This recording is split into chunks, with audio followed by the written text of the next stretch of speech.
A common misconception in chemistry is that electrons orbit the nucleus like planets orbit the sun. This starts in grade 9 with the Bohr-Rutherford diagram. The Bohr-Rutherford diagram leads to other misconceptions as well. Let's take a look. First, the size of an electron is misunderstood.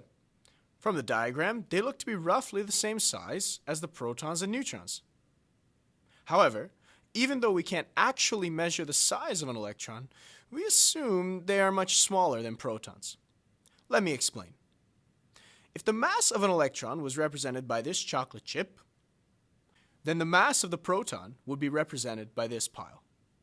Scientists assume that the size of an electron is much smaller than that of a proton because their mass is 1,836 times less, or about 2,000 times less than that of a proton. Second, the distance between an electron and the nucleus is also misrepresented. It is actually so big that if we were to show you on the screen, you wouldn't see anything.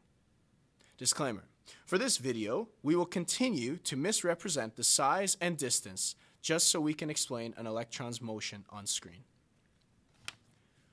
Now, on to our main misconception about an electron's motion, that they orbit the nucleus like planets orbit the sun.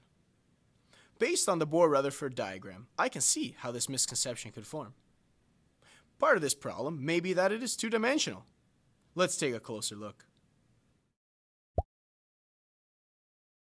Scientists describe the space around the atom where the electrons can be found as an electron orbital. In an atom, there are s, p, d, and f orbitals surrounding the nucleus. They are generated by angular wave functions. Thanks, computational chemists. Electrons can be found anywhere on these orbitals 99.9% of the time, but we can't determine the exact location. During the other 0.1% of the time, the electron can be found somewhere else within the boundaries of the orbitals. Electrons are moving so fast that it looks like a cloud, hence the representations of these orbitals as an electron cloud.